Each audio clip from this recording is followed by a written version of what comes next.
আজি ফুলত পানী দি থাকোঁতে লক্ষ্য কৰিলোঁ যে কেইটামান প্লেণ্ট ৰিপৰ্ট কৰিবলগীয়া হৈ আছিল। গতিকে ভাবিলোঁ ইয়াৰ ওপৰত এটা ভিডিঅ'কে বনাই দিওঁ।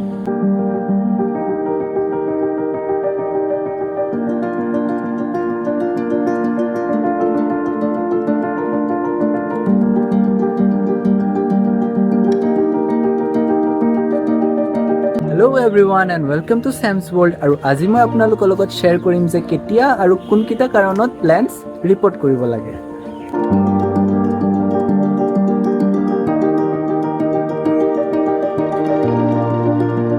ইনডোৰ প্লেণ্ট এটা যিমান ডাঙৰ হৈ গৈ থাকে সিমানে তাৰ শিপাখিনিও মাটিৰ ভিতৰত বাঢ়ি গৈ থাকে। সৰু পটত শিপাবোৰ বাঢ়িবলৈ বেছি জেগা নাপায় আৰু একে জেগাত গোট খাই থাকে, আৰু সেইকাৰণে প্লেণ্টটোৰ গ্ৰোথটো ভালকৈ নহয়।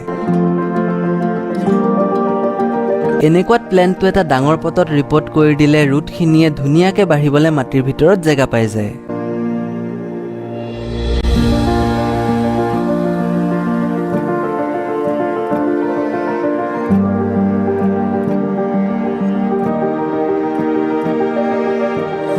একেটা পটতে প্লেণ্টটো থাকিলে কেতিয়াবা মাটিখিনিত ভেঁকুৰ লাগি যায়।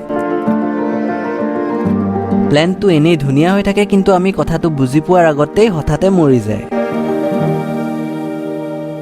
ইয়াৰ কাৰণ হ'ল যে ভিতৰে ভিতৰে ভেঁকুৰ লগাৰ কাৰণে শিপাখিনি গেলি যায়, আৰু তাৰ বাবে প্লেণ্টটো নতুন ছাবষ্ট্ৰেট এটাত ৰিপৰ্ট কৰি দিয়াটো এটা ভাল অপশ্যন।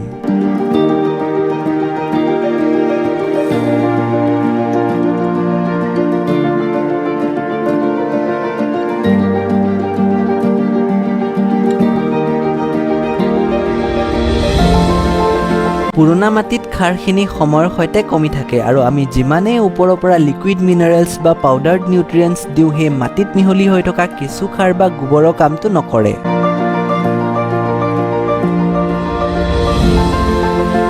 আৰু সেইকাৰণে ফ্ৰেছ ছাবষ্ট্ৰেট এটা লৈ তাতে ইনডোৰ প্লেণ্টছখিনি মাজে মাজে ৰিপৰ্ট কৰি থকাটো ভাল।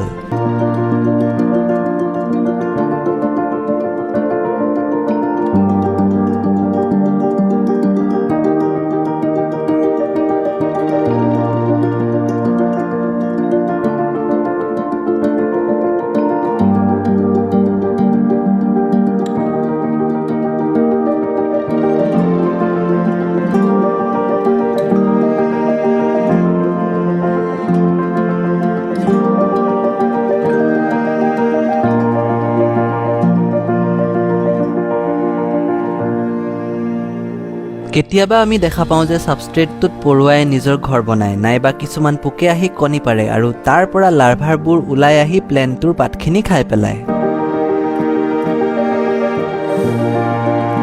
এনেকুৱাত মাটিখিনি মাজে মাজে খান্দি চেক কৰি থাকিব লাগে যে চব ঠিকে আছে নে নাই, আৰু অলপ খেলি মেলি দেখিলেই প্লেণ্টটো ৰিপৰ্ট কৰি দিব লাগে।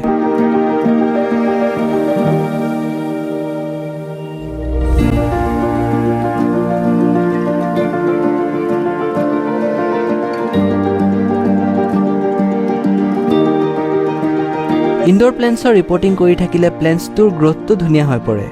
যদি এফালে বেছিকৈ গ্ৰোথ হৈ আছিল আৰু এফালে কম, পিছত চব পিনে সমানে গ্ৰোথ হ'ব ধৰে।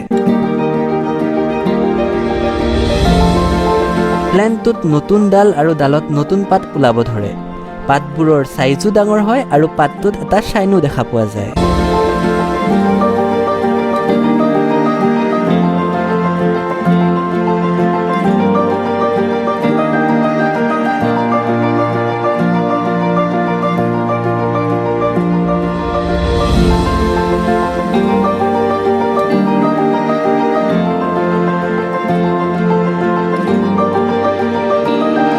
ভিডিঅ'টো চাই যদি ভাল পালে তেতিয়া লাইক এণ্ড কমেণ্ট কৰিবলৈ নাপাহৰিব। ইউটিউবত চাই আছে যদি মোৰ চেনেলটো ছাবস্ক্ৰাইব কৰি দিব, আৰু ফেচবুকত চাই আছে যদি মোক ফ'ল' কৰি দিব। মোৰ ফুলত পানী দিব হ'ল। বাই।